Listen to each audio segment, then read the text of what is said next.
Finance International Program ini bekerja sama dengan beberapa universitas dari luar, seperti Universitas New South Wales, Australia Victoria University of Wellington, Selandia Baru, dan Cologne Business School Jerman. Program ini memungkinkan untuk para mahasiswanya berkesempatan menempuh pendidikan selama 2 tahun di universitas luar yang telah bekerja sama dengan BINUS Internasional. Mahasiswa dapat menggabungkan pengetahuan lokal mereka dengan pengetahuan mutakhir dari lembaga pendidikan global. Program ini juga menawarkan 3 peminatan, antara lain vintage dan perbankan, keuangan terapan, dan keuangan strategis. Menurut Ketua Program Baru, Yansun, pendidikan yang berkualitas telah menjadi pendorong utama dalam memiliki karir yang sukses dan mencapai posisi tingkat yang lebih tinggi dalam industri keuangan. Finance International Program pada hari ini adalah semata-mata untuk menjawab kebutuhan industri yang ada di luar. Kebutuhan industri mengenai Finance 4.0, kita menyebutnya Finance 4.0, di mana kita tahu bahwa financial industry sekarang sudah disrupt oleh fintech, oleh berbagai macam finance company yang sebenarnya bukan lagi financial industry konservatif seperti dulu. Oleh karena itu, finance graduate yang kita persiapkan adalah finance graduate yang bisa capture the opportunity di luar sana, termasuk di bidang digital, tapi tentu saja tidak melupakan finance konservatif yang ada. Tetap ilmu finance-nya adalah ilmu finance yang mendasar dan yang memang mereka butuhkan nanti dipersiapkan di luar sana. Dan dibungkus dan di-equip, dilengkapi dengan berbagai ilmu digital. Nah, setelah itu yang kita sadari lagi adalah bahwa di luar sana yang paling penting yang harus kita notice adalah mereka punya soft skill yang cukup untuk bisa bersaing di industri.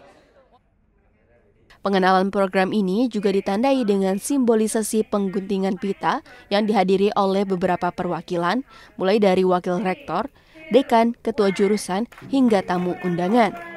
Selain itu, dalam acara ini juga menghadirkan beberapa narasumber untuk memberikan pengalaman mereka di dunia kerja, memaparkan kondisi yang dihadapi dalam revolusi digital, dan masukannya untuk membawa perubahan yang lebih baik.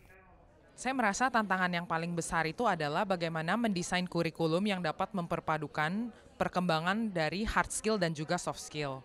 Yang saya lihat adalah dengan semakin bercampurnya capital intelligence, baik dari luar negeri atau baik dari dalam luar Indonesia, misalnya ASEAN sekalipun, percampuran skills itu sangat kompetitif, menjadi sesuatu kompetitif.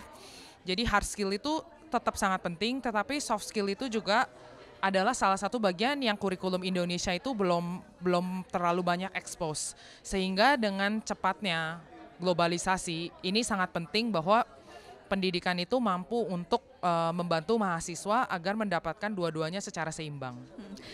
Dua, dari aspek hard skill sendiri, makin banyak skill-skill baru yang dibutuhkan, dan harapannya sih kalau bisa skill-skill ini juga diajarkan dari sekarang, karena misalkan data science, data analitik dan sebagainya itu hal-hal baru yang akan jadi makin penting ke depannya, tapi mungkin sekarang belum ada di kampus-kampus. Satu, soft skill juga yang kedua, karena mungkin kebanyakan kalau kita lihat dari akademi, dari yang mereka yang baru masuk kerja, yang saya lihat itu kadang kurangnya di sosial interpersonal skill. Jadi bagaimana cara mereka presentasi, cara mereka untuk negosiasi dengan partner, dengan klien dan sebagainya, cara mereka untuk ngobrol networking dengan pihak-pihak lain itu kadang masih kurang. Padahal hal semacam itu tuh sangat penting.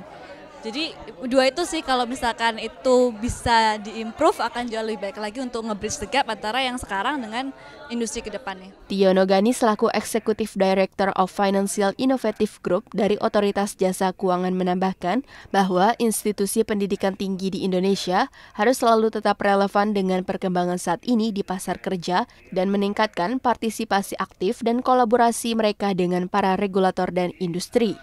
Pendidikan harus mampu menyiapkan SDM yang siap untuk menghadapi fenomena yang terjadi, yaitu kecepatan adanya pertumbuhan ekonomi digital di Indonesia, termasuk di bidang keuangan. Apabila tidak terjadi supporting dari lembaga pendidikan untuk mensupport ekonomi digital, saya kira mungkin pendidikan akan ditinggalkan.